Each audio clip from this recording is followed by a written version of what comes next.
Okay. Testing. Good afternoon, everyone. Excellencies, distinguished guests, ladies and gentlemen. It is with great honor that I welcome you to this special public forum commemorating the 70 years of the Asian African Conference. My name is Mandy, and I will be your master of ceremony. This event is brought to you by the Foreign Policy Community of Indonesia in collaboration with Kabar Shifting. First of all, we would like to welcome our distinguished guests. His Excellency Nabil Fahmi, former Minister of Foreign Affairs of Egypt. Give him a warm welcome. And Her Excellency Ina Lapel, Ambassador of Germany to Indonesia. His Excellency Fekadu Bayan Aleka, Ambassador of Ethiopia to Indonesia. Okay.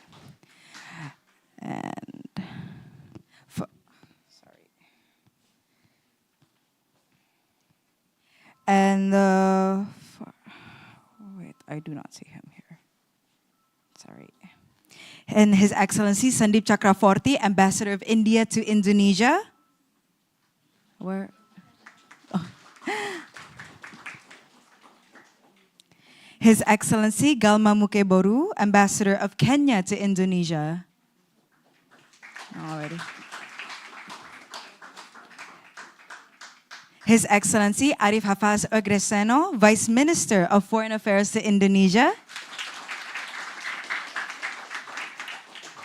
Thank you, Minister. Oh, so sorry. Bit of a string here. His Excellency Yasir Muhammad Ali Muhammad, Ambassador of Sudan to Indonesia. His Excellency Mr. Abdul Monem Anan, Ambassador of Syria to Indonesia. And we would like to also welcome our friends and fellow colleagues from think tanks, universities, and from the press. And also for those who are tuning in offline and online in our YouTube channel, with over 300 registrants all over the world joining in, including countries from Rwanda, Jordan, Cambodia, Germany, Sri Lanka, Angola, Serbia, Azerbaijan, and Brunei Darussalam. Welcome, everyone. For those who do not know us yet, FPCI is an independent and nonpartisan organization. Since its establishment in 2015, it has grown to be the largest grassroots foreign policy group in Indonesia, Southeast Asia, and the Indo-Pacific. And we have here a brief profile video, so please enjoy.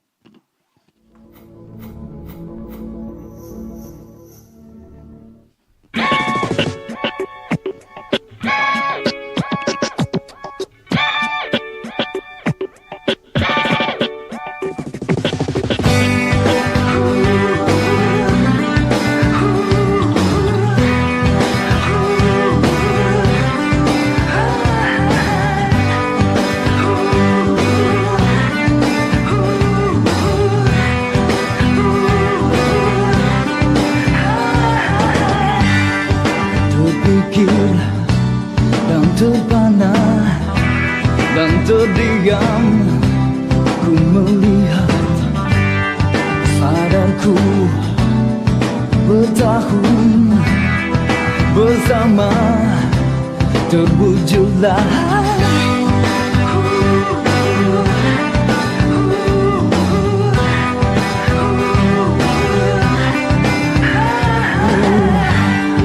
terbayang yang terindah, yang terhampar, berlalulah sadarku semuanya, perasaan, rasa cinta, kaulah yang dinginkan aku dari mimpiku, dari mimpiku. Coba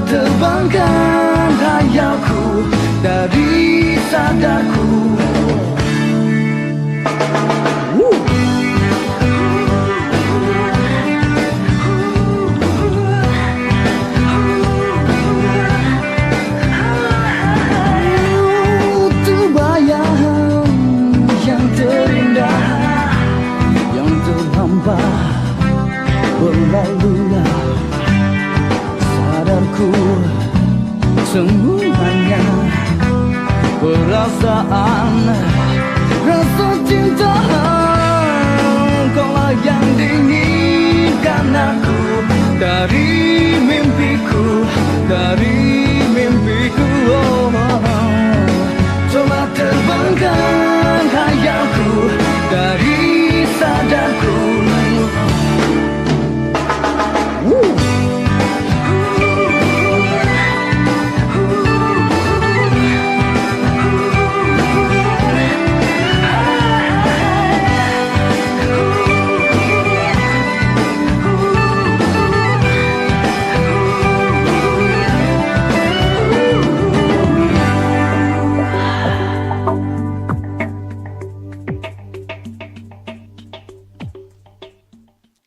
Ladies and gentlemen, for the first agenda on today, we would like to acknowledge His Excellency Arif Hafaz Ocreseno, Vice Minister of Foreign Affairs of Indonesia.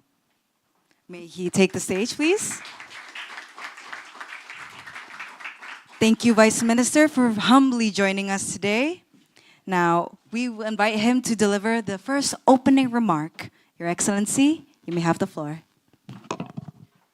Thank you very much for the kind invitation, Pak Dino. Excellencies, I see a lot of excellencies here, and one particularly that I am very afraid of, which is Pak Sumadi.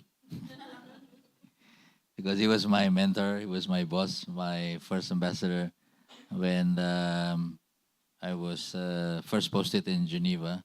So that's why I come with written speeches. Normally I just come and say whatever I want, but because there's Pak Madi here, I have to be very careful.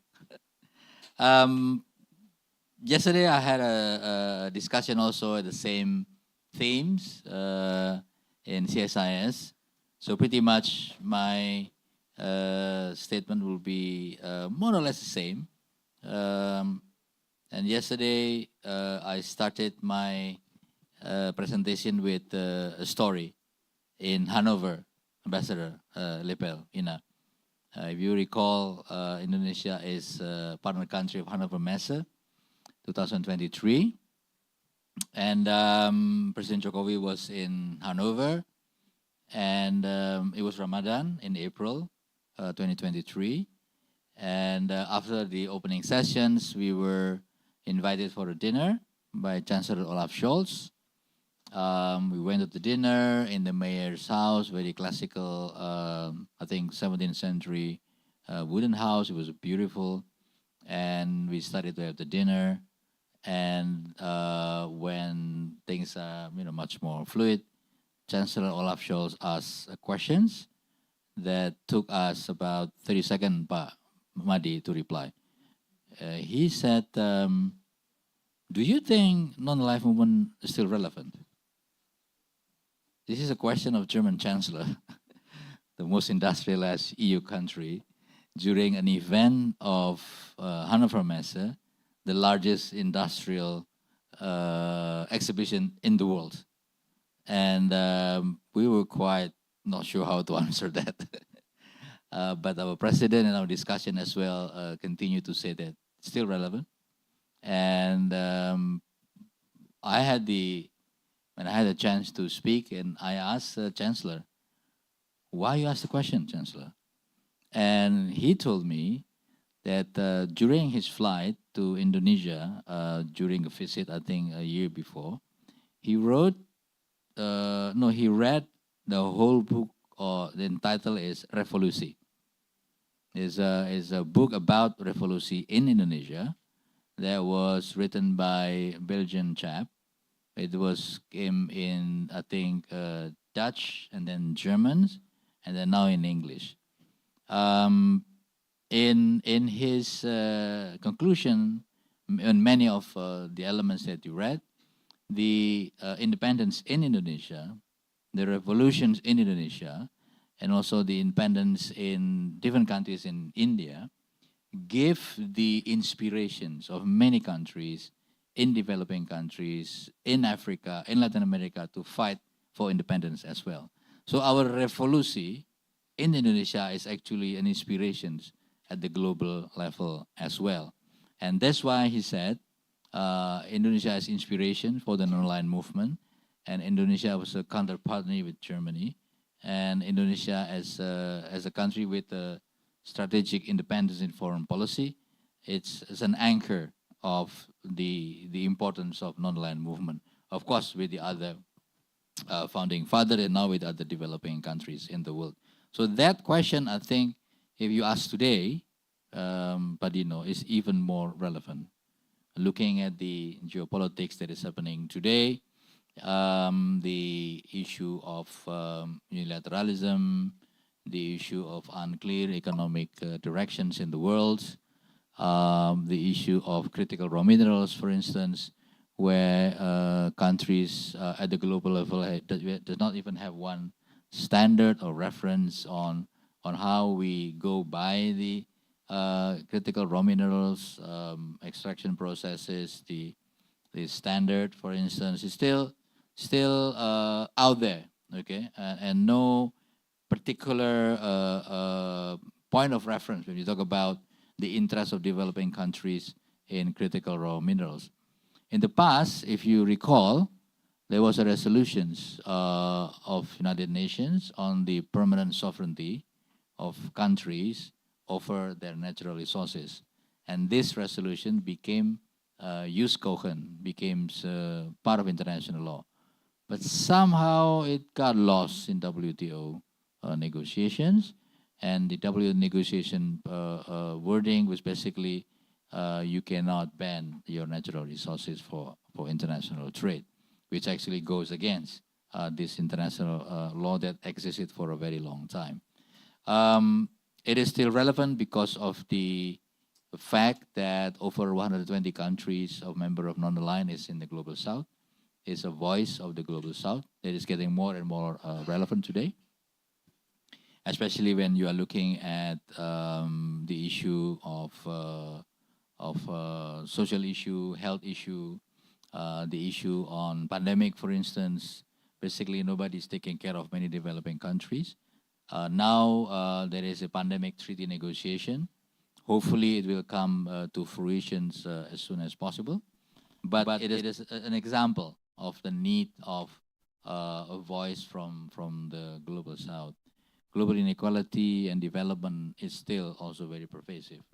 So when we look at the geopolitics, geoeconomics, the digital divide in technology, the issue of critical raw minerals, the issue of health, I think the voice of non-aligned movement is even more relevant.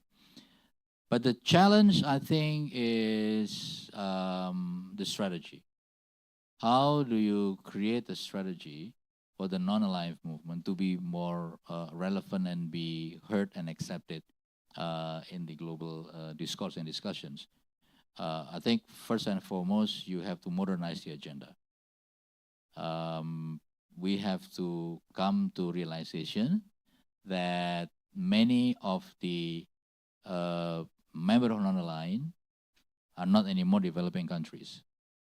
Some are developed quite high. Singapore is one example. Your neighbor, but you know. Malaysia, another example. We have graduated into middle income countries. Others are the same thing. India is very strong economically as well. Many countries in the Middle East are very strong economically. They cannot be seen as developing countries. They already have a developed economies in the Middle East. Many countries in Latin America are the same position. So with this new economic developments, with this new technological ability of developing countries, of the non-aligned countries, I think this should become a leverage of the non-aligned movement in trying to enter into discussion that in the past is basically not our level of discussion because we are not developing. Many of us are very poor. We don't even know the terms. A very simple example, the bilateral investment treaties. It's always one line. We have one treaty with one country that specifically the title is to protect only investment from that country in Indonesia. In all of our bilateral investment treaties, we are not thinking that we could be investors in other countries. We have 7 Indonesian companies in Germany, Indonesian company investing in Germany. And that is small as opposed to companies from Malaysia, from Vietnam, from Thailand, from Singapore, who are investing extensively. And that is only ASEAN countries. And I've seen a number of companies that are also doing a lot of investment. Vale, for instance, is not anymore Canadian, it's Brazilian. It's non-aligned, right? We have Indian company investing in Europe, in any part of the world. You have a Chinese company, the same thing. So these are the new benchmark, if you will, in terms of facts that can be leveraged as a voice of the non-aligned countries. And this is also the door, I would say, for the South-South cooperations. So South-South cooperations in the past remains training, remains education probably, but not so much in investment. This is something that non-aligned countries could also look in the future, Pak Dino, the inter-investments amongst the non-aligned country. This is the second important aspect for that. Institutional capacity. I think it's important for the stronger member of non-aligned movement to work to strengthen the institutional capacity of other countries in non-aligned movement that are not yet as advanced as them. We are doing on our part, for instance, Indonesia, we have Indonesia 8. We work with different countries from the Pacific, different countries from Africa and from Asia on different type of trainings to increase the capability of farmers, of small-scale companies in Indonesia. But other can do even more than that. This also create number 4, what we call, or what I call, partnership without dependency. Because normally when you create a partnership with countries stronger than you, economically or even politically, the stronger partner normally demand A, B, C, and D, right? But between non-aligned countries, I think this can be an element that we can work together without having a dependency or conditionality in the past, if we term the matters. And of course, last but not least, is the youth and civil movement. I think FPCE is a very good example, but to bring in the youth into what's so-called elite issue, foreign policy, right? And creating a network of younger generations. Because I'm not so sure the younger generations in Africa or Indonesia in general or in Latin America understand the history of non-aligned movement, what it means in the past, what it means today. So having this type of networking at the global level, I think will be very good to strengthen the civil movements in the non-aligned countries. So these are some of the thinking that we developed in terms of trying to find the relevance of non-aligned movement today. But that also, I want to touch one particular issue, which is the climate agenda. Because majority of the climate affected countries in the world are developing countries. And the funding, the financing is very, very heavy. For us, Indonesia, we've done our own calculations. How much money do we need in terms of addressing climate change in Indonesia for climate adaptation and for climate mitigations? Ibu Sri Mulyani has done the survey, has done the analysis. We need 280 billion US dollar, 280, until 2030 for our climate adaptation and our climate mitigations. 280 billion US dollar, Padino. How much money do we have in terms of our own capacity? only 18%. We can finance it from our state budget. The rest we draw from multilateral organizations, we draw from the market.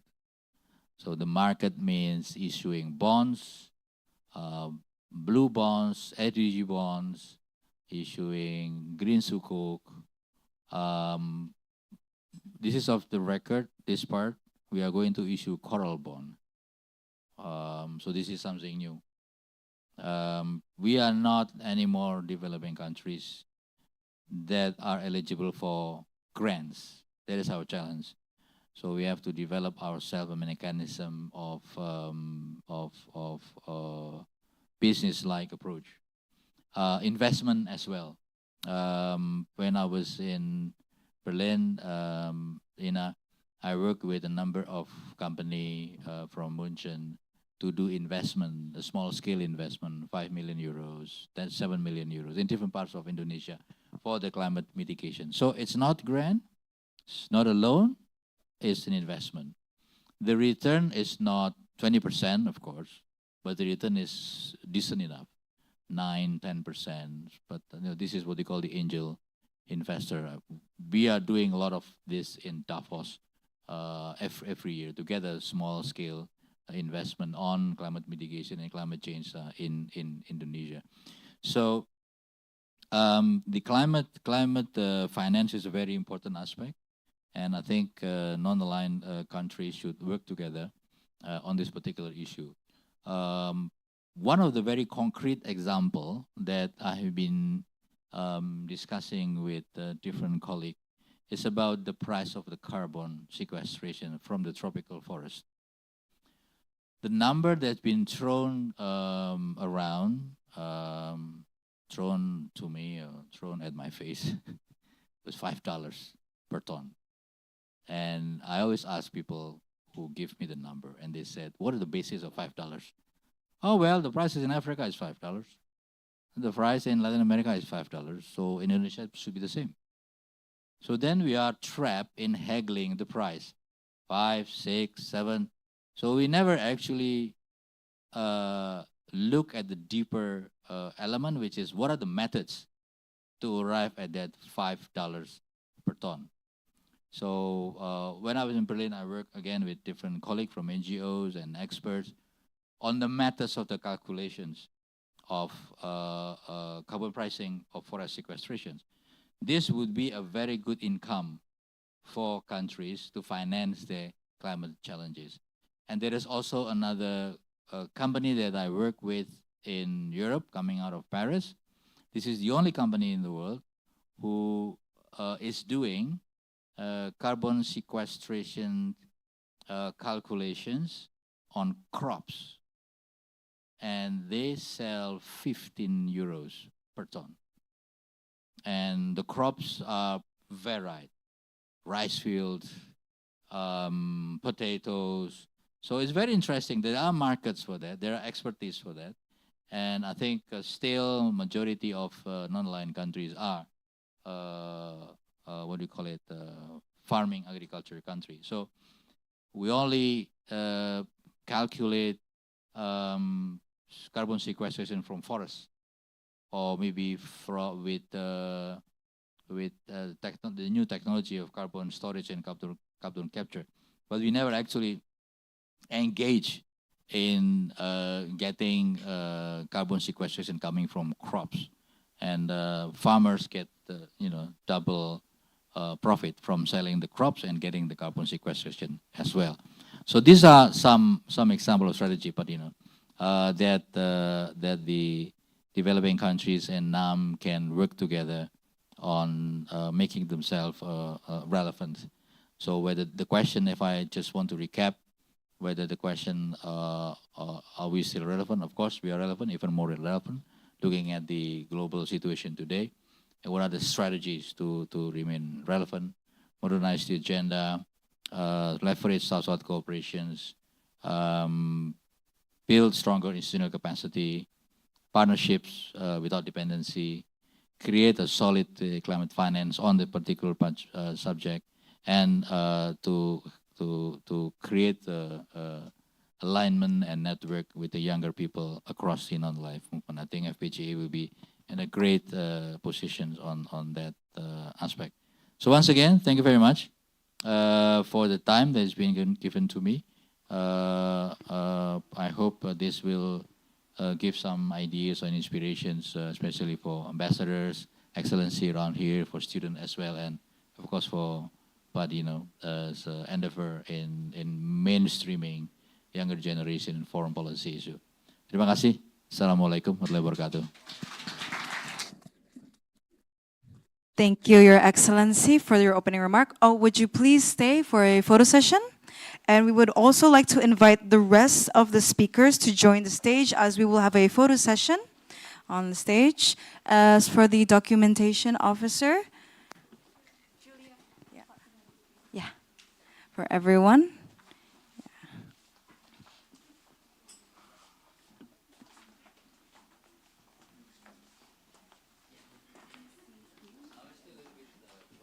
Oh, yes, okay.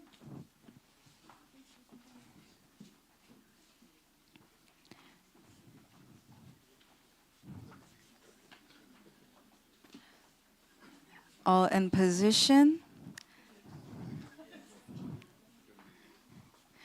Okay, 3, 2, 1.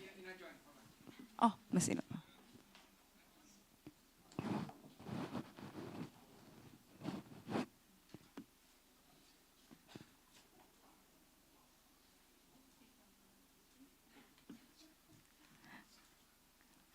Okay, and that is the end of the photo session. Thank you all for joining in the stage.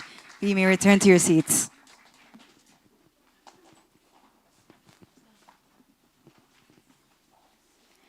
Moving on to the next agenda, we will be launching the Emerging Middle Powers Report 2025 by Kaber Shifting. This report is the result of an annual expert survey and various dialogues in partnership with Gateway House India, Brazilian BRICS Policy Center, and the South African Institute of International Affairs, highlighting the need to promote dialogues between emerging middle powers of the North and the South. Thank you. Without further ado, let us proceed with the launching on the report as we invite the speakers onto the stage. Manjit Kipralani, Executive Director of Gateway House of India. May you give a round of applause. Stephen Groost, Head of the African Governance and Diplomacy Program from the South African Institute of International Affairs. Please take your seat. Carlos Colo, researcher from the BRICS Policy Center of Brazil. Please give a round of applause. Which will be moderated by Miss Julia Ganter, Program Director of Kaber Stiftung. Please give a round of applause for her.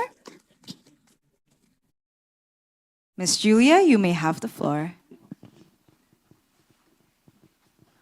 Thank you for the introduction, and selamat siang the audience here in Jakarta, and hi to everyone joining us from so many different countries in our live stream.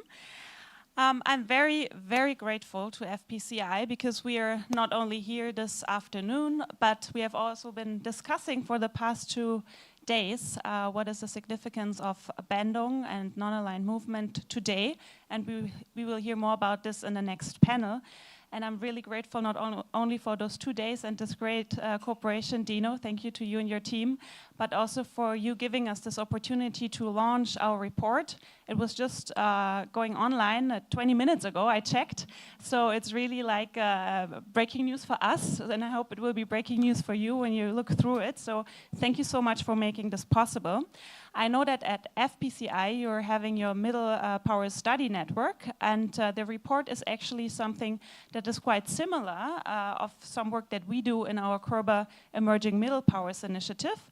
As you have heard, we are not, as Kerber Stiftung, the only institution that is involved in that, but it's based on some joint work that we do with the BRICS Policy Center in Brazil, the South African Institute of International Affairs, and Gateway House India. And I have my partners sitting here on stage to talk about the results of this year's report. I'm going to show you, because I think it's relevant, one methodological slide, because one of the tools that we use in our report and about which we want to talk now is a survey that we do and that you will find also in the copies that you have with you here. It's a survey that we do annually, now for the second time. We have reached out to more than 900 experts in Brazil, India, South Africa, and Germany, and it was conducted between October and December last year and based on online interviews. One day we hope to also do it with Indonesian experts.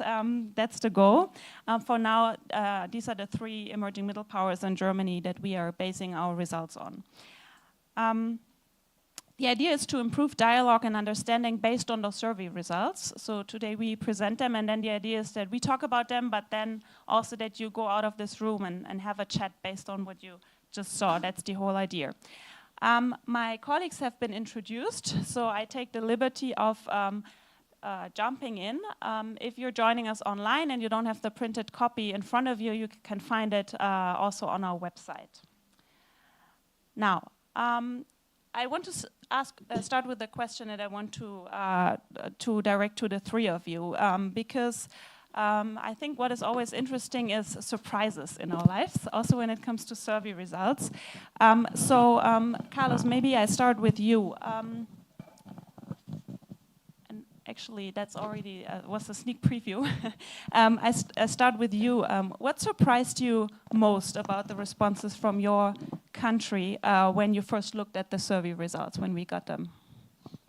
I think for us, the largest surprise in Brazil was actually a confirmation that we had of data that we had on the first time we interviewed people, which showed China as the most important bilateral partner or bilateral relation for Brazil. It was a large surprise for us when we saw that, because of our historic ties with Argentina, because with our ties with Europe and the United States, but it got confirmed. So that was the largest surprise. China is the largest trading partner of Brazil since 2009 and accounts for 35% of our exports. China is the biggest surprise. Stephen, when you looked at the results from South Africa, what was your biggest surprise? Thanks, Julia. And just to say thank you so much to the Indonesian people for the wonderful welcome that we've had here, and welcome to BRICS, Indonesia. I think it'll be a very successful endeavor for your country and for BRICS as a whole, so welcome. For me, it was interesting, the question of who makes foreign policy in the country. And in both years of the survey, South Africa has stood out from the other countries, and that it was in response to the question, what is the influence of the ruling political party? And in 2023, it was, or 24, it was 74% said the ruling party is the most important. It actually went down to 62%, but that's, I think, partly a reflection of what happened in South Africa in the interim year, and that was, of course, elections, where the African National Congress, the Party of Liberation, dipped below 50% for the first time. In fact, only got 39% of the vote. And I think it reflects the changing politics, moving from a one-party dominant system to coalition politics, and that's also had its ups and downs. But it is definitely confirmed by this, the sway that the ruling party has, along with other actors that make foreign policy in South Africa. Thank you. So as you can see in the survey, we ask about geopolitical general questions, but you can also find something out about rather domestic issues in those countries. Manjit, what was your biggest surprise when you looked at results from India?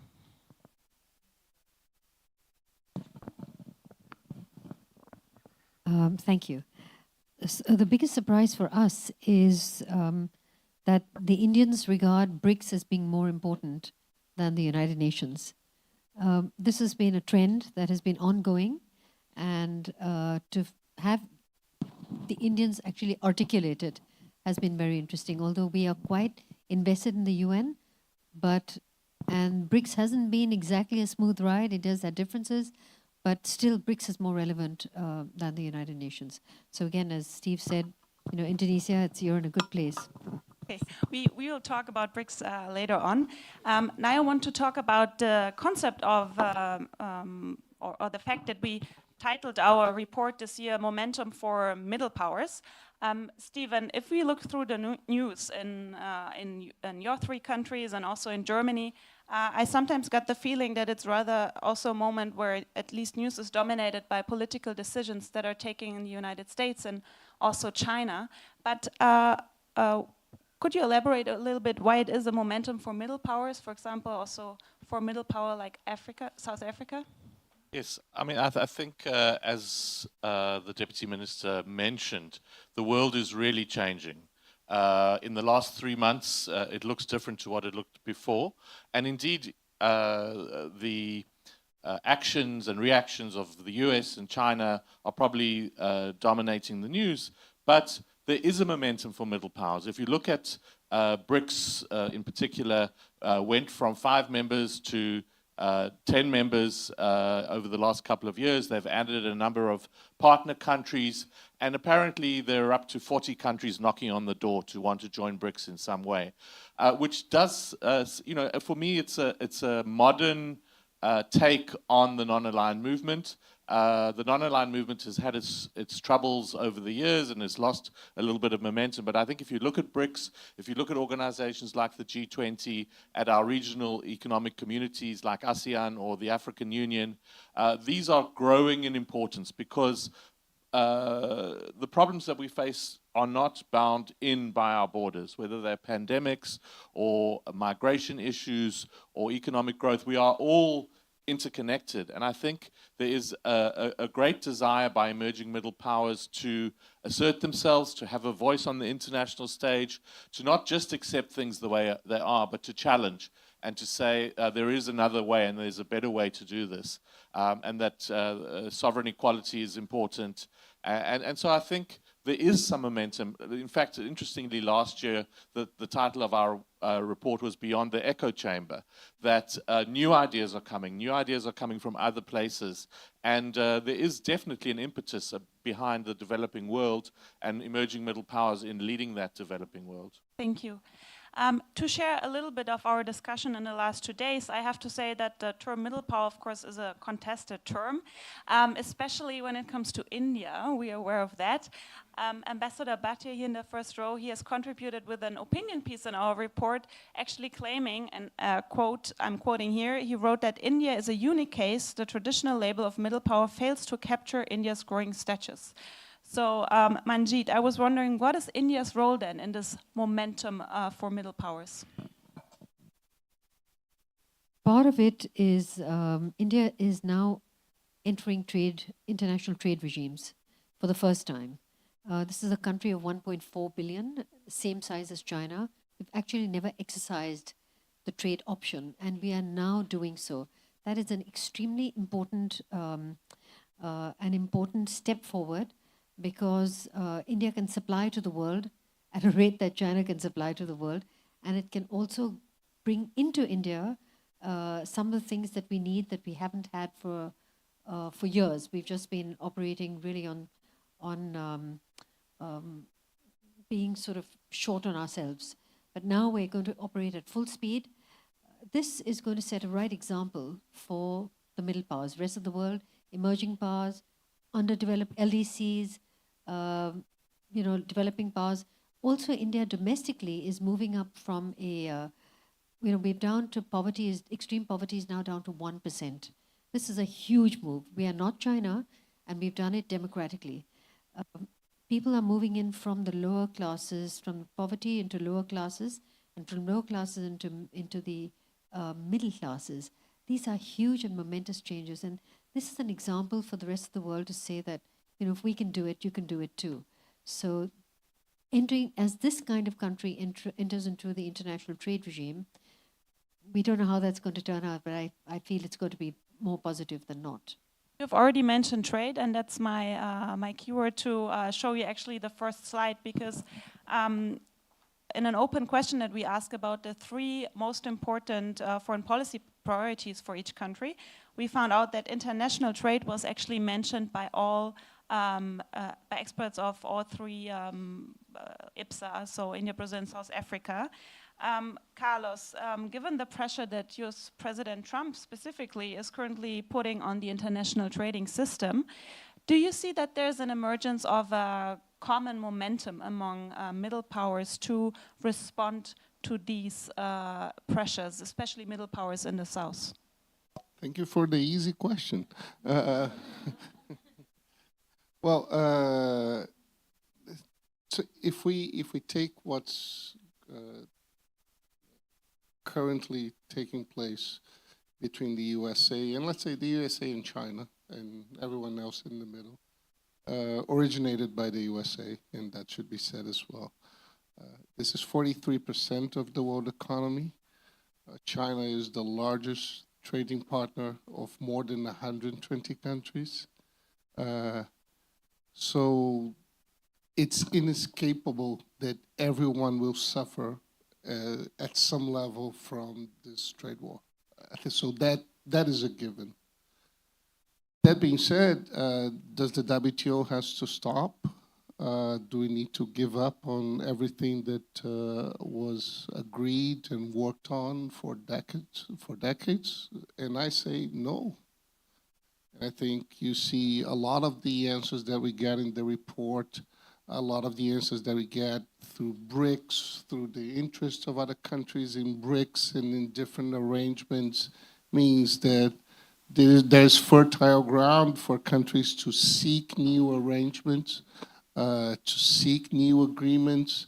Again, China and the US, because of the size of their economies, we're not going to escape them. But we have to try it. We have to diversify.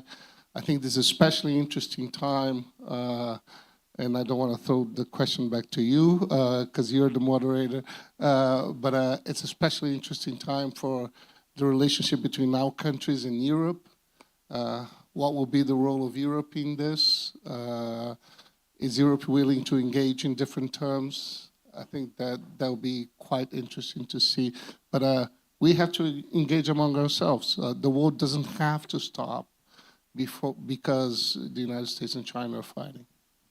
Thank you. And the whole idea of the initiative is also to find such common ground also with Europe, among the countries of the South, but also with Europe.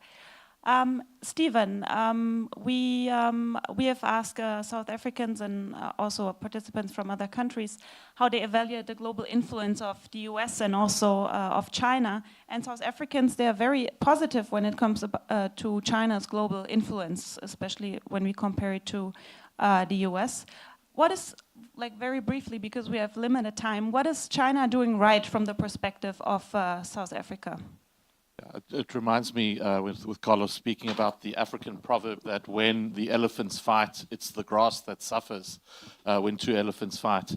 I think China is engaging with South Africa in a relationship of equals. We also asked about unfair trade practices in the report, and everybody said China's trade practices are unfair, but so are America's and so are Europe's. So I think there's a mutual respect. I think there is the deep potential for development. China is very invested in infrastructure, and that's something that South Africa needs. But I just think the political relationship has grown, as has the economic relationship, particularly over the last 25 years. If you look at China's investment in Africa in 2000, and you look at it in 2025, there is just the most massive increase. So I think it's familiarity, I think it's non-judgment, and I think it's also a sign of declining confidence in America as a leader and as a moral force. You know, the decline of the states is pronounced, and I think Trump is only going to exacerbate that. This was pre-Trump, right? It was shortly before, during, and after the US election. So yeah, so at some point people already knew the result, yeah. And you can see that in India it's quite different. We don't have time now to talk about that. I want to ask something different to you, Manjit, because we have asked a question last year and this year about how countries position themselves in the US-China rivalry. And we can see in India now 52% of respondents say neutrality or non-alignment, which is new compared to last year. It's an increase of 15%, while in South Africa and Brazil numbers are quite stable. Can you explain to us why it's becoming more attractive again, maybe for Indians to be neutral or non-aligned? Well, India has been non-aligned for a while. China was on our borders. We've just negotiated for them to get off our borders at the BRICS meeting in Kazan last year.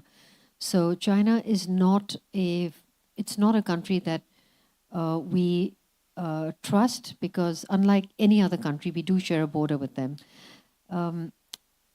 As for the United States, the current situation with President Trump, as I said, India's big story just now is trade. We are entering trade regimes.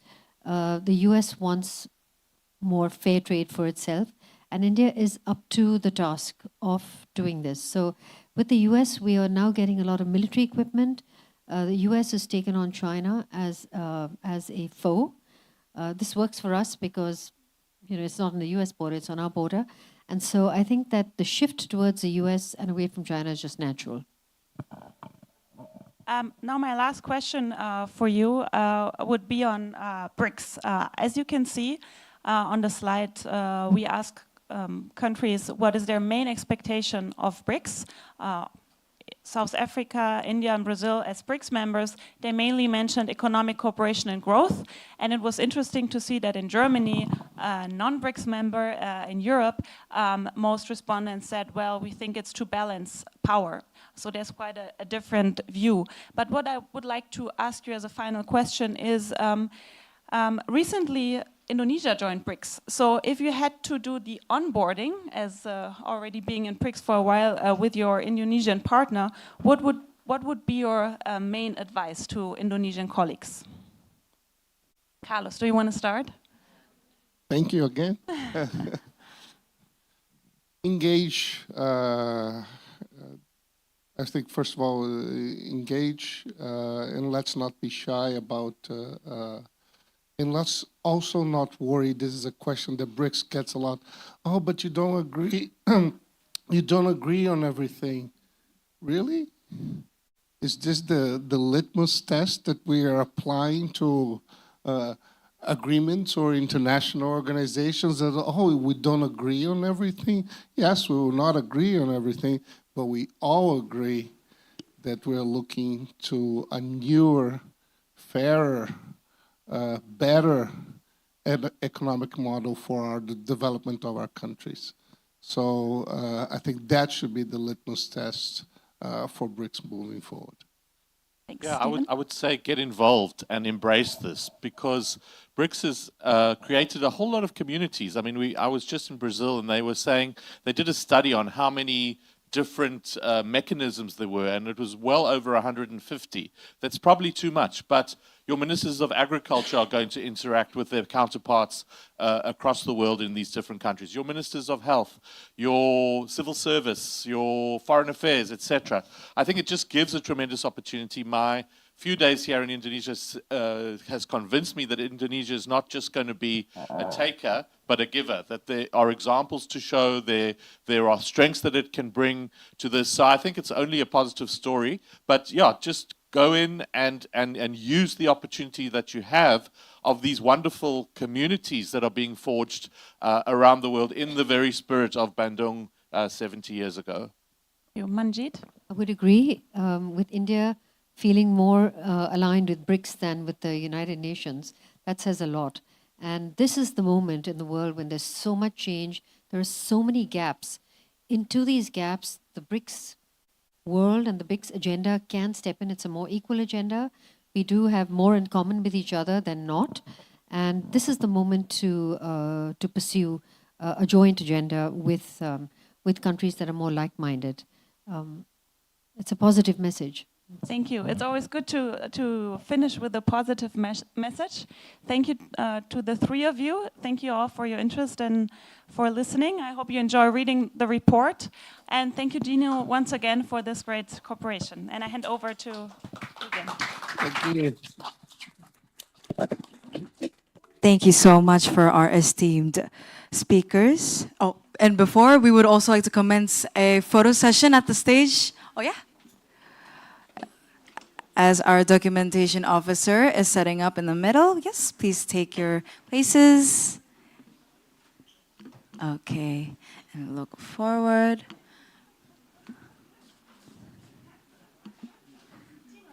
Okay, 3. And would Vice Minister Hafaz join in as well?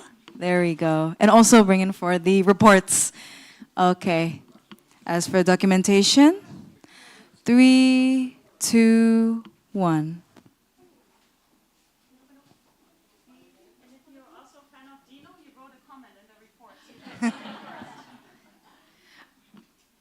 Again. Okay, that is all. Thank you so much. You may return to your seats. We now proceed on to our next agenda. We will invite the next set of our panelists, His Excellency Nabil Fahmi, former Minister of Foreign Affairs of Egypt, Dr. Dino Patijalal, founder and chairman of FPCI, Ambassador Rajiv Bhatia, Distinguished Fellow from the Gateway House of India, Caroline Stolte, Associate Professor of History from the Leiden University, and it will be moderated by Professor Poppy Sulistianing Winanti, Distinguished Professor of International Relations from the Universitas Gadjah Mada. So please give them a round of applause. For Professor Poppy, you may have the floor. Thank you. Good afternoon, ambassadors, distinguished guests, ladies and gentlemen. Thank you all for being here at the FPCI office. I warmly welcome you to the panel on the Asian-African Conference at 70, non-alignment, multi-alignment, the role of the middle powers. It's a privilege for me to moderating this session. Today's event is part of a broader initiative, Global History and Politics Dialogues, as Julia mentioned earlier, which took yesterday in Bandung. We had a very great time in Bandung. The Global History and Politics Dialogue explore how historical perspective can inform today's geopolitical debates. It's a joint initiative of the Korber History Forum, Korber Emerging Middle Power Initiative, Chatham House, FPCI, Oxford University, and the dialogues have been bringing together historians, policymakers, experts from the Global South and also the Global North. The dialogue was conducted to commemorate the 70th anniversary of the first Asian-African Conference, of course, by emphasizing the historical thinking to analyze the current kind of challenges. We had a very vibrant discussion, debated, contested kind of concepts like, multi-alignment, non-alignment, and the role of the middle powers. Even the concept of the middle powers were being discussed. So we were like discussing so many aspects, but it was too, we were like thinking that it must have been good if we can share this debate into the wider audience. So that's why we're here today. So to discuss further and then to share the truly enriching and to extend it to the broader kind of audience, I would like to invite the esteemed speakers. As you mentioned earlier, that we have 4 speakers here. Pak Dino, His Excellency Nabil Fahmi, Ambassador Rajiv Bhatia, and then also Caroline Stolte. I would like to start by asking Pak Dino's insight. I think the Vice Minister earlier has already explained to us that what we call as the ASEAN-African Conference is still relevant. It's still significant. But what do you think about it, Pak Dino? Do you agree with that the ASEAN Conference, after like 70 years, still kind of significant and relevant, especially considering today's situation? Yeah. Thank you, Poppy, for that very important question. But before I answer, I want to say thanks to the Korber Institute and Germany. And I'll tell you why. This is Asia-Africa Conference. in 1958, 55, 29 countries took part. China was there, none from the Western world, right? And to be honest, there were some anti-Western rhetorics because this was a time of imperialism and colonialism at the time. And when Julia came to me and said, hey, let's do something by the Asia-Africa Conference, it reflected that the Western country like Germany found Bandung to be inspiration.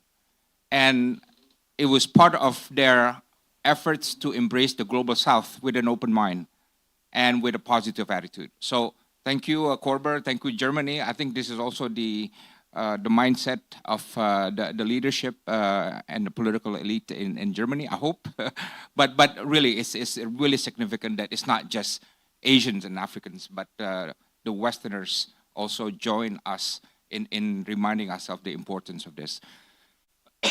You know, I write about Bandung Conference all the time in speeches, in articles, but I went to the museum today for the first time in decades, right? And I swear, I wept, right? I swear. But Nabil was also sentimental and emotional about it. Selim from Turkey cried, right? I don't know if any of you felt the same. You also felt, right? And why is this, right? Why? Because you have to understand how this all began. Before 1955, most of the countries outside the Eastern and Western Bloc felt alone and weak. Yeah, really, they felt alone and weak. They had all these great power rivalries that were being pulled in different directions. They didn't know what to do. And then they had some meetings in India, in Colombo, in other places. And they decided to have this summit in Bandung, right? And what did they do in Bandung? And this is the significance of the Bandung spirit. They found one another. You know, they found one another. And then secondly, they found a common purpose, right? And thirdly, they found things that they believed in. Yes, there was the UN Charter, but they said, what is more specific to these emerging countries in Asia and Africa that we believe in addition to the UN Charter, right? And fourthly, they found a pathway forward, right? And it really moved my soul when I read the quote by Prime Minister Alisa Mijoyo, who said, the spirit of Bandung should endure and the pathway forward should remain no matter what happens. Not exactly in those words, but that's what he said, right? So this is 70 years later, right? That Bandung spirit, which is the spirit about cooperation, the need for justice, mutual respect, non-use of force, respect for sovereignty and territorial integrity, and so on and so on. This is the DNA, the norms that define the Bandung spirit. There's 10 of them, right? I think the weakest one, to be honest, Vice Minister, is number 6, right? Because number 6 talk about countries should just do away from collective self-defense arrangement and stop pressuring one another. To be honest, again, I'm an academic, so I can say this.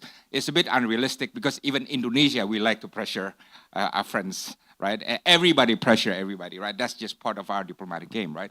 But the point is now we are at 70 years, and you ask me, what is the relevance of the Bandung spirit, right? The relevance is this. First, it's even more relevant. And why this is so? Because we're now living in a multipolar world that has taken a very significant turn in the past month, right? Multipolar world means you have poles, right? And the strongest of that pole is now broken, right? Because people say there's the US pole, the Russia pole, the China pole. We had the discussion whether Europe was a pole, right, and so on, right? I don't know if India considers itself a pole or so on. But definitely without that, the strongest pole is the US-led Western alliance. US, Europe, right, and Japan, right, and Australia, and others. And that pole is broken, right? Right. I'm not being rude, right?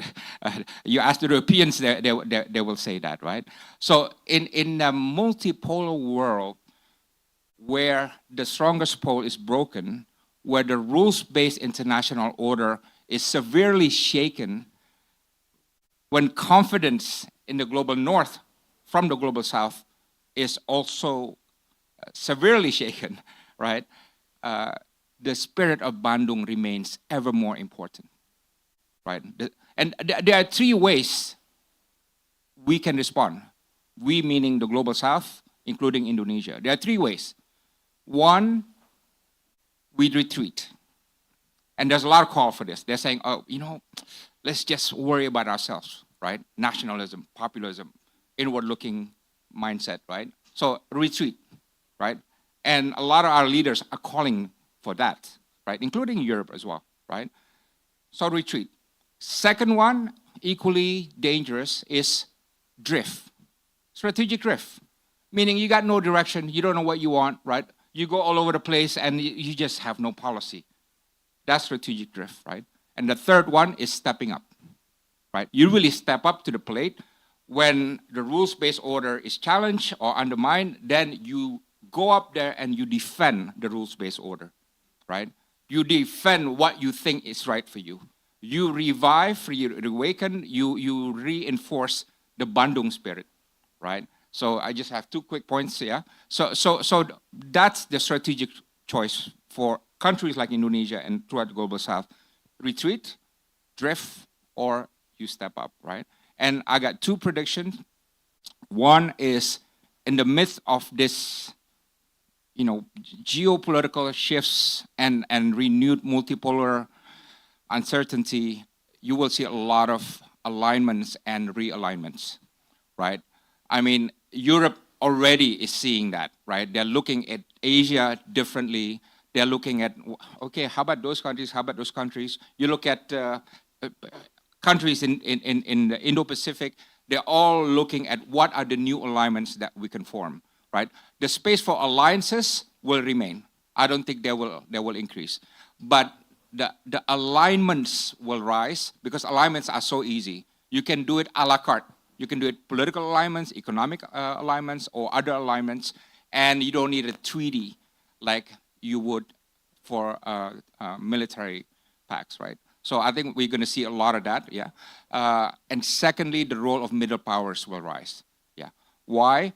Because as I said, in 1955, the middle powers were poor and weak and unstable, a lot of them, including in Indonesia. 1967, the government fell, and as a result, there was no second Asia-Africa conference, right? But now, a lot of these middle powers have the size, the weight, and the ambition, which means what? In my view, I don't know if non-aligned movement will be the new platform for Global South to create space, right? The Vice Minister said that this would happen.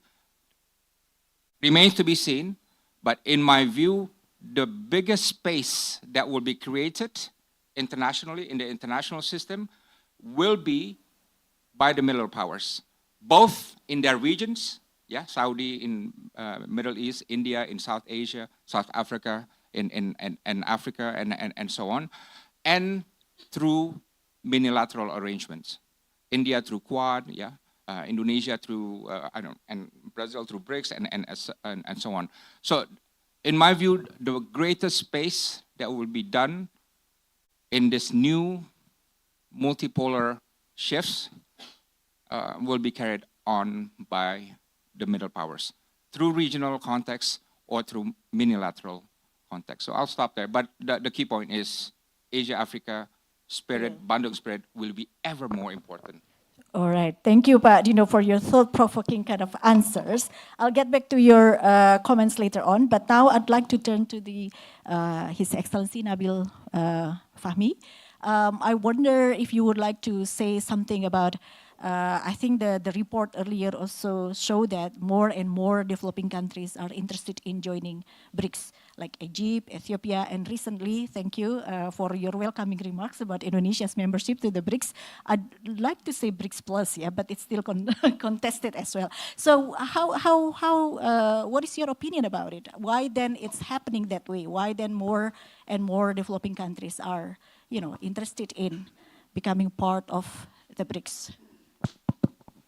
First of all, Vice Minister, ladies and gentlemen, I want to start by thanking the Cobra Foundation, thanking FPCI for the kind invitation to come and participate in the event. And I have many, many reasons to be grateful for being here. One of them was very personal. Besides my interest in the subject, one of my first, if you want, diplomatic stars was Ali Altas, who at the time when I started my career was a mid-career Indonesian diplomat in Geneva, talking and representing the developing countries in the negotiations on the Common Fund for Development. And I remember how passionate he was in doing so for the good cause. Of course, years later he became foreign minister here, and that's so coming here for me is a particularly personal issue, and I thank you for being here. My second point, frankly, the discussions about middle powers, about the reordering of the world, being in Jakarta and in Bandung, bring history and the present all together. And the two foundations brought together tremendous minds, and I'm not going to name them all, but I do want to, because we are here in the headquarters of FPCI, to acknowledge that I was tremendously impressed by my colleague and now friend, I hope, on my right, Dino Pati Jalal. He's both joyful and insightful at the same time. And this sense of understanding what issues are and engaging in them is important. You asked me a question about why BRICS and why countries are interested. If you look back at Bandung, this was a meeting of poor, newly developed, newly independent states who decided that we're not going to complain, we're going to do something about it.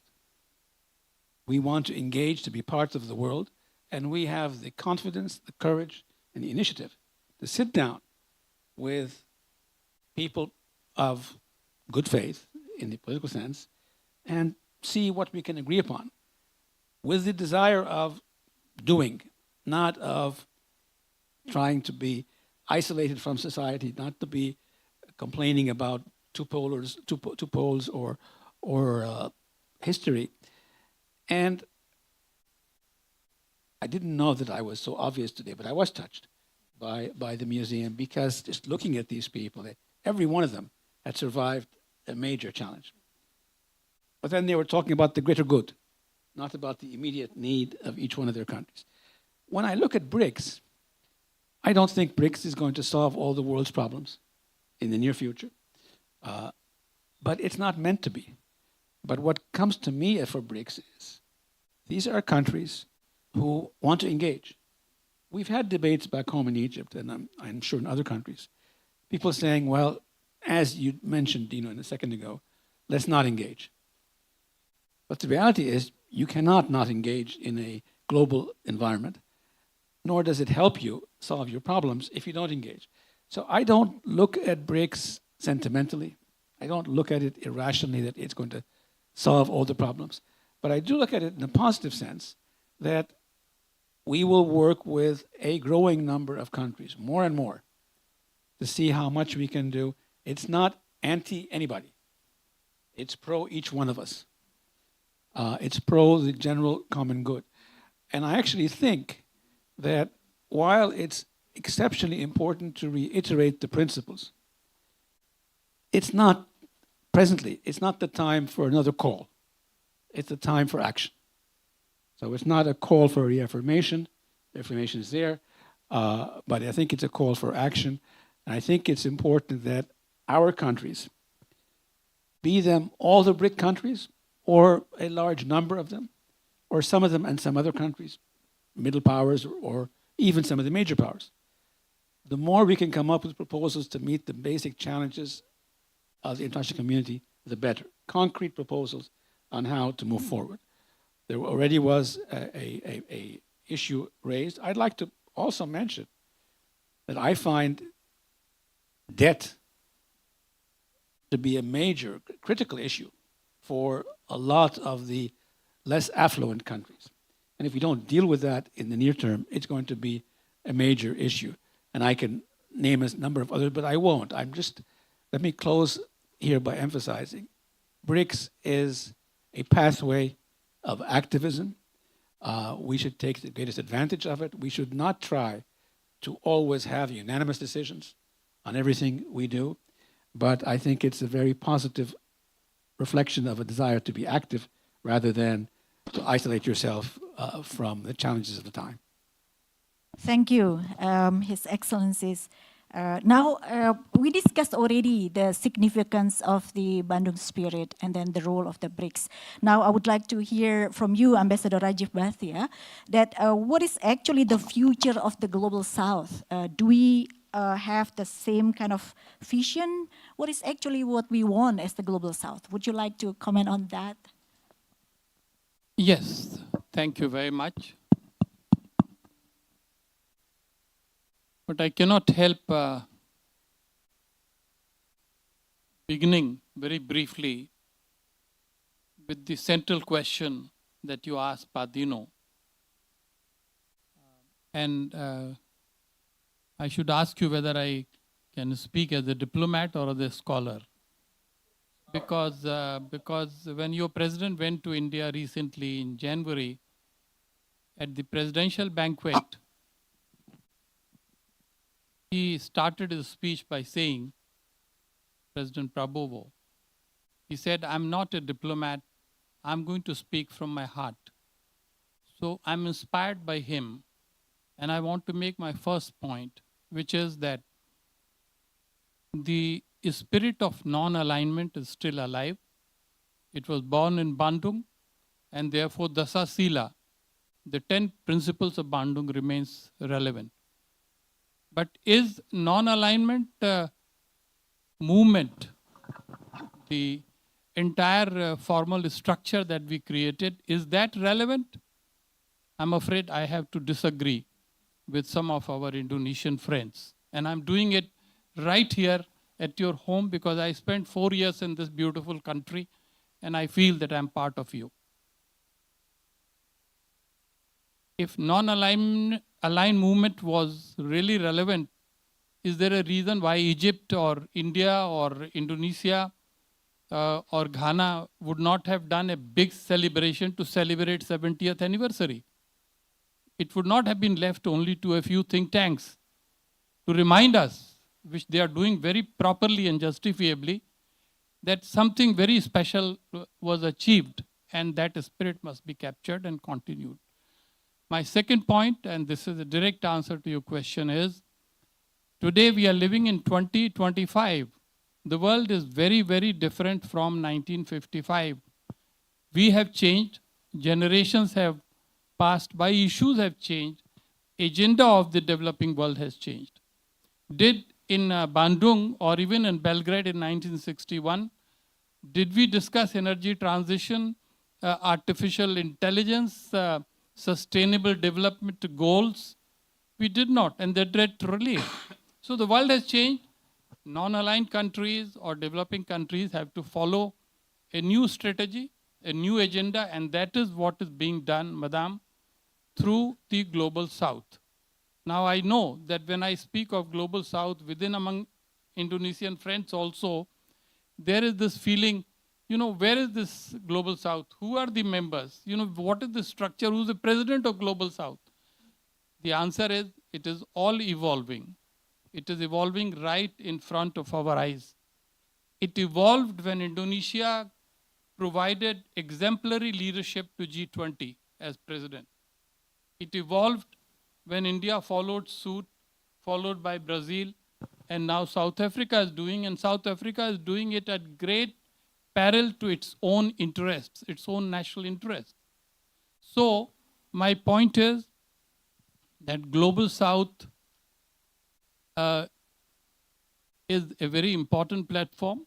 I think we all need to contribute to it because it is talking of the lingo of the 21st century.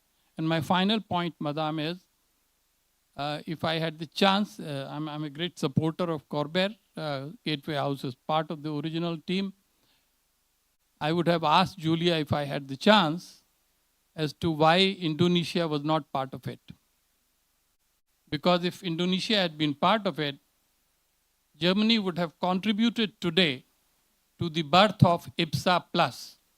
The future of Global South is collective leadership by Indonesia, India, Brazil, and South Africa. Thank you. Thank you, Ambassador. It's a very provocative kind of comments from you. Disagree with the relevance because of the current situations. But I'd like to go to Caroline. As a historian, can you give a reflection about kind of the early South-South connections? For example, like the between India and Indonesia or Egypt and China, for example, and how did that kind of early connection sort of like contribute to the current economic and also political imaginaries like beyond the West? That's a very big question, Poppy. And I am a historian, so please stop me if I go on for too long, because if you ask me to go back to the early days of South-South cooperation, we could go back really far and we could talk for a very long time. One thing that I do think is worth recalling is that the powers that convened in Bandung in 1955 in fact, had been working together by then for decades, because the statesmen that Bandung convened, in fact, all had anti-imperialist activist histories, right? These personalities like Hatta, like Nehru, that dated back to meetings in the 1920s. And Sukarno himself, in the opening speech at Bandung, referenced the League Against Imperialism conference that was held in Brussels in 1927, which is where Nehru and Hatta first met. But that's not the only trajectory that we can trace. And in fact, the 20s and 30s mirrored a world of engagement that we see again being born in the 1955 on the wings of the Bandung moment. And I think that is actually where my first point of reflection would come from. We tend, and this is the benefit of hindsight, we tend to conflate the Bandung Conference and non-alignment a little bit. Right? Whereas in fact, that is something as a historian I would actually warn against.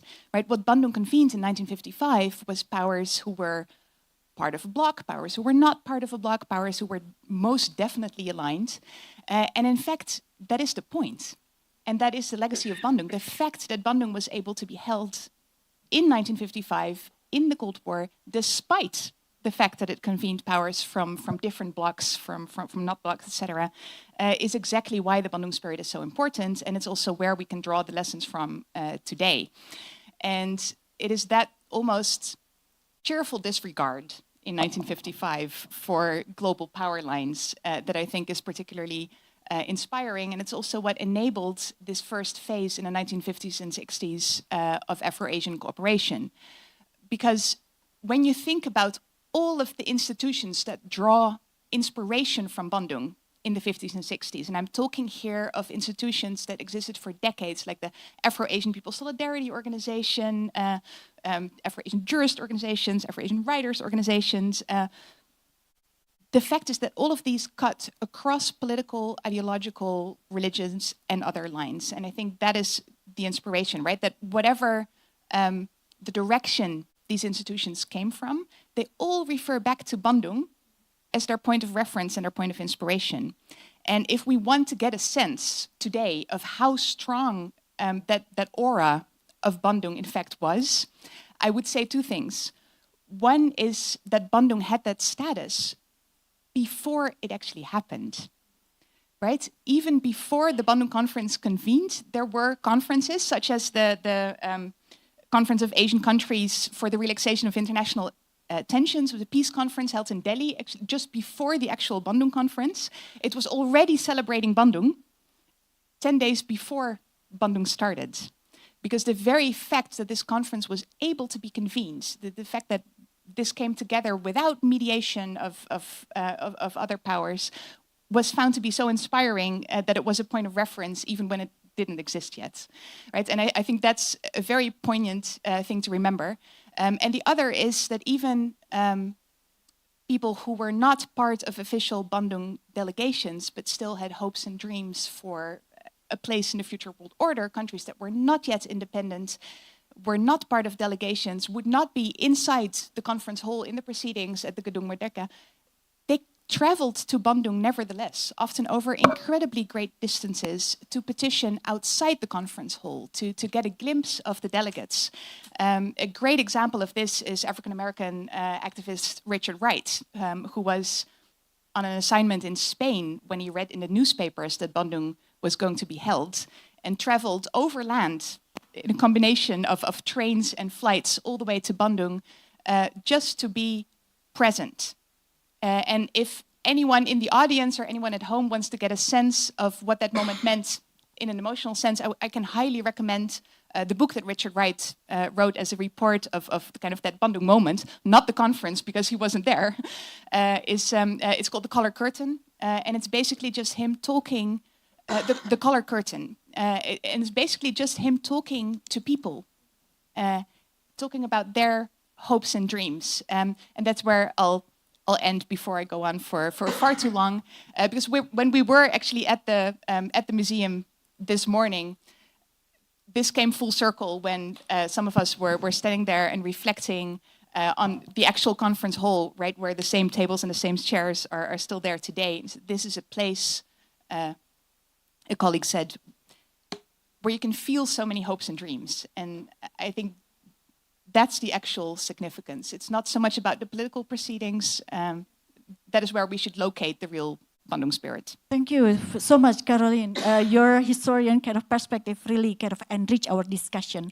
I know we have a very limited time, but I'd like to invite one or two from the audience, if you like. If you have any questions, any comments, two probably, or is there?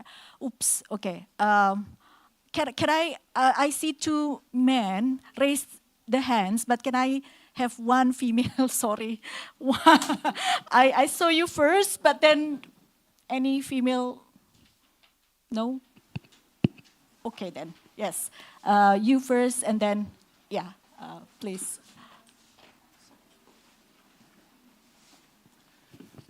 Thank you so much for having me. I'm Rafli. I'm IR scholars. I study in Bandung actually. So when I study IR, I actually study in the building as well. And I'm a realist. I'm a person who believes in power plays a big part.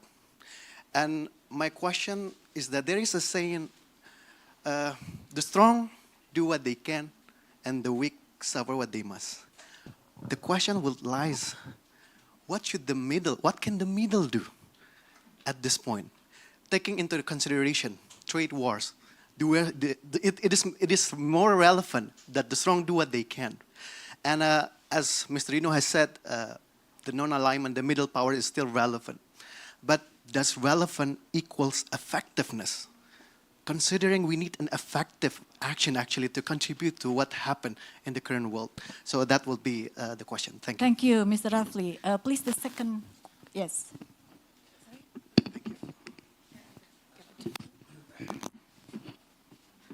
Good afternoon, honorable speakers. My name is Christopher from the Philippines.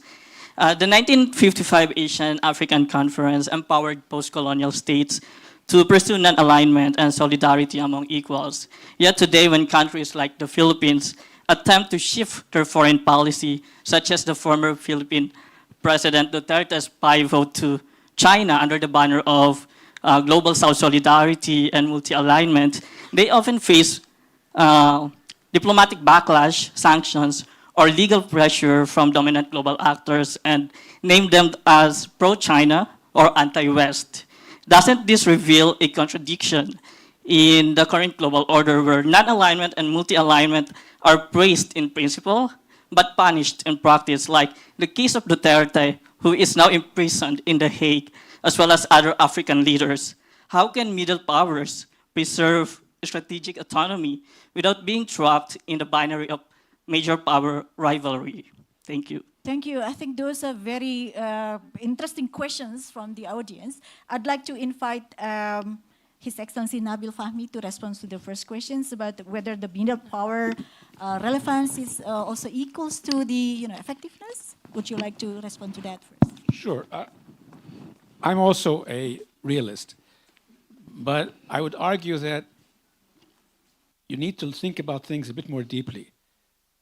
The Bandung members joined together to be stronger. individually they were weaker, each and every one of them. So they came together with the whole idea of becoming stronger, not to fight somebody, but to build a better project.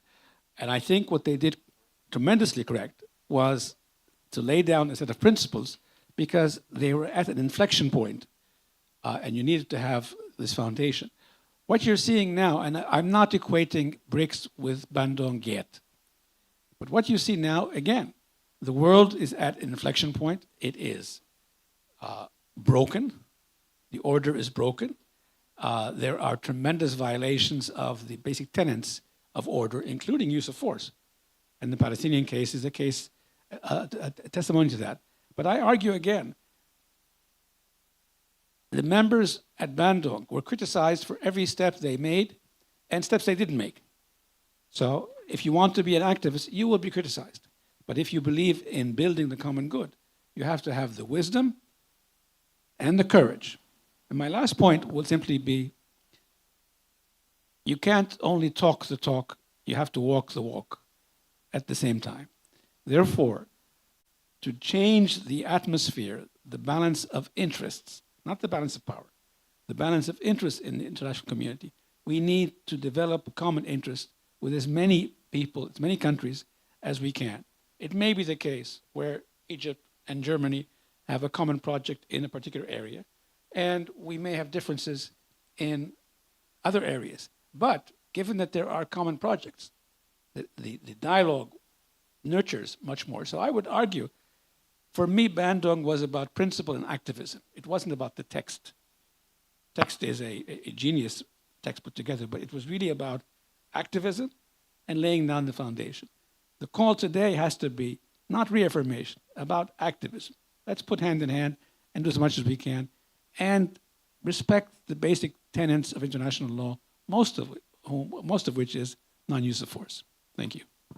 Thank you, His Excellency Nabil Fahmi.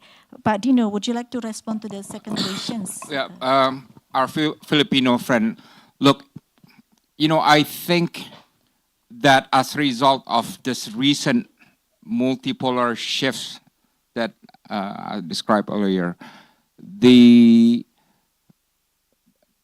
mental blocks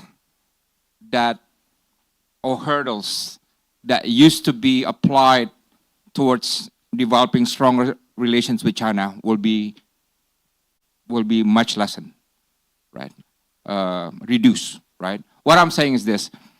Again, let me just be as candid as possible. You came here all the way to hear, candid perspectives. Before, when the West used to speak to Asians about China, they used to word what? Coercive. Oh, coercive power, and so on. We know who they meant by it. They meant China, right? Sometimes they would say, hey, countries that do not act against, that are acting not or undermining international law. They don't say China, or sometimes they do, but we know who they meant by it, right? But now look, the United States is coercing Denmark, coercing Canada, right? Coercing Europe, right? International law, United States, out of the blue and against international law, is claiming the sovereign territory of his own ally, right? So a lot of these arguments is going to be hard to use without looking or sounding contradictory. You can't talk about genocide, in parentheses, yeah, in Xinjiang, because all these countries in Asia will say, okay, you claim that, you attack China on that, but what do you think about genocide in Gaza, which by all measurements qualify as a genocide, right? I mean, 50,000 people killed, not just over a week, right? Over days and weeks and months of constant bombing intentionally. And they know the victims among them were women and children, right? If that's not against international humanitarian law, I don't know what, right? So I think in relation to the results of the surveys that you've done, comfort level is getting higher on China. China is seen as the more attractive option, and so on and so on. I think that will change the playing field with regard to China outside the Western world. And I do think even European countries, I was in Munich Security Conference, I asked a lot of European friends privately, will you shift your perceptions or your engagement towards China, the majority of them say yes, because that's the reality of the field now. Yeah. Thank you, Padino. I'm afraid that we are running out of the time, but to conclude the discussion, I'd like to invite each speaker to have a concluding sort of like remark. I'd like to start with Caroline, and then Ambassador Rajiv, and then His Excellency Pak Nabil, and then Padino. Please, Caroline.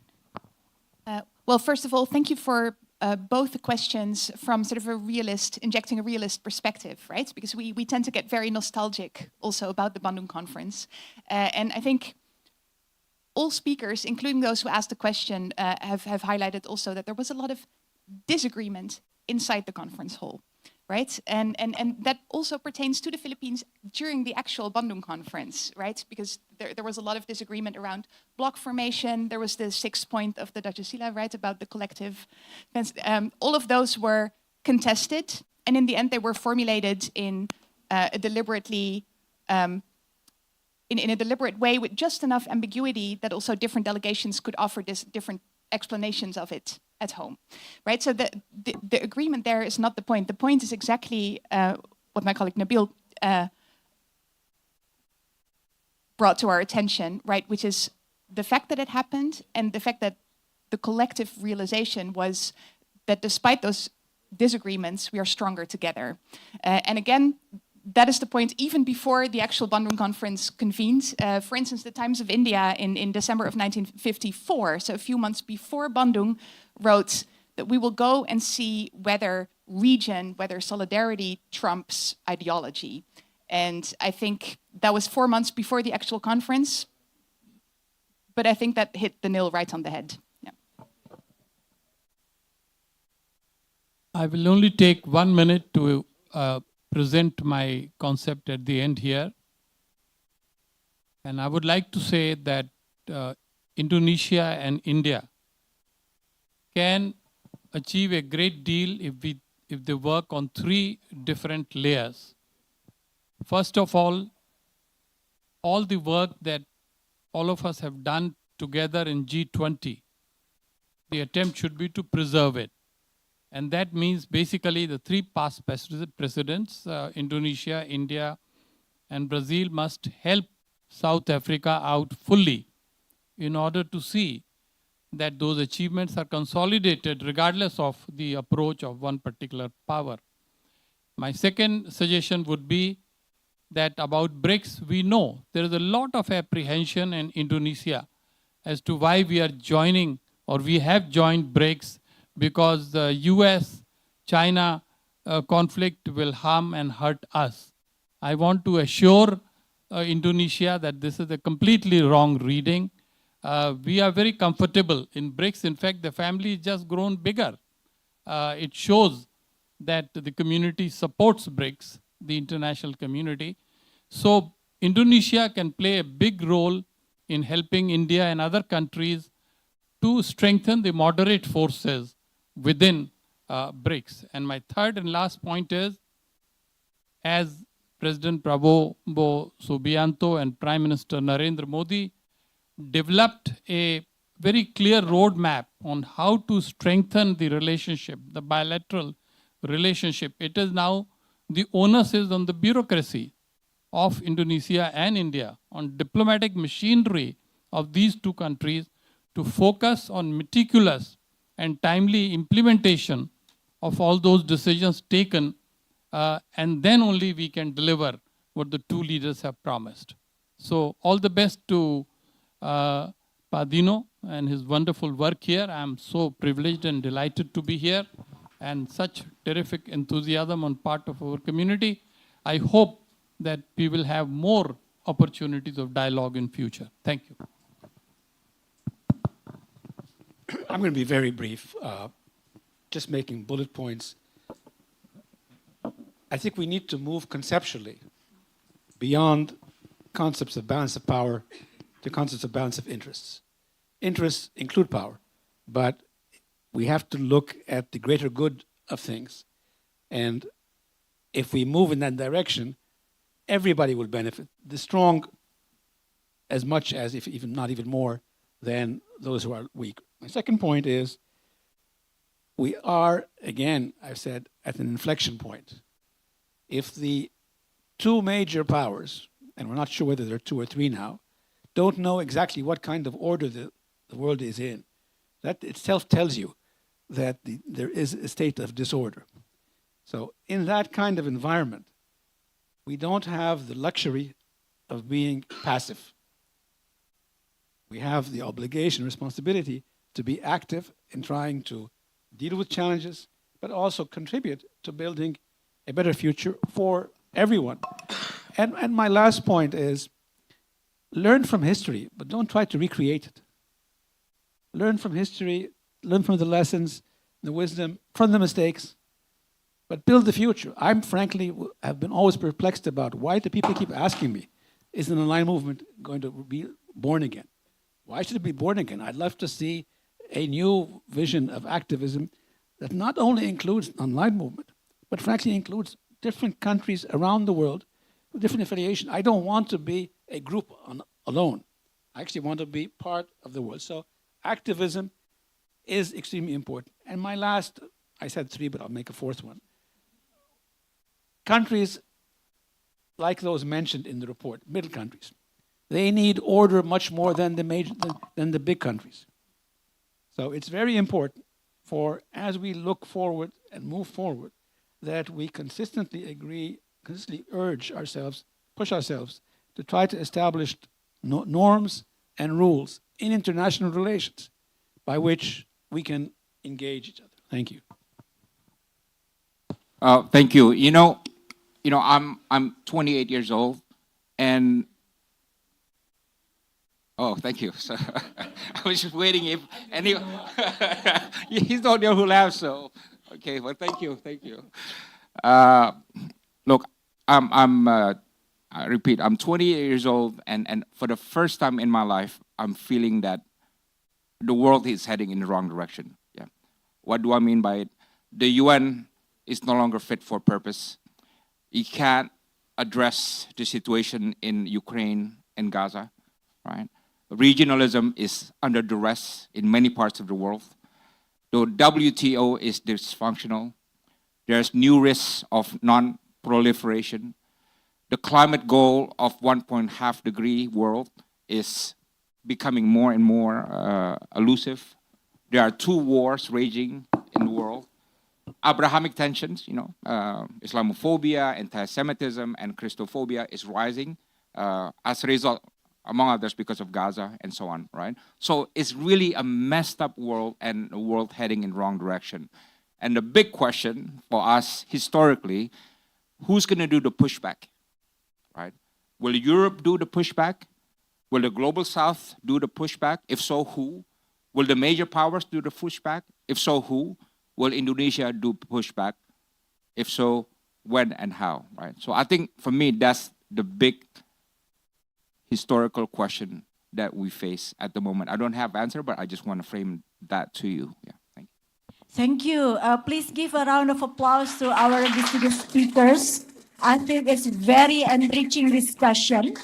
And I'd like to close the session by saying, I think quoting some of the speakers saying that, well, we have to understand the history in order to understand life, but we have to keep moving forward. I think it is, again, my privilege to chair the session, and we do hope that what we have discussed here can be very, very important for you as well. So we are looking forward to see you in probably the future kind of events as well. So, and then Julia, please quote that, next time that Indonesia should be part of the report as well. Anyway, so thank you again, ambassadors and distinguished speakers. Please give again a round of applause to all of us, and I'll give it back to the pastor ceremony. Thank you. Thank you to our panelists and for Professor Poppy for your moderation. Before we end, okay, I think we're all for handshakes first. We will have a photo session as well on the stage as well, and we also have a, okay.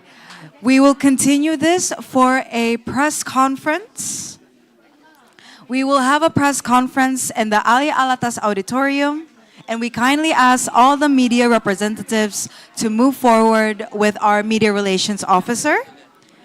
For media representatives, please move forward first. Okay. Untuk bagian media, boleh silakan ikuti dengan officer kami. Boleh silakan keluar dulu untuk ke auditorium Ali Alatas. Nanti untuk speaker kami akan mengikuti. Iya.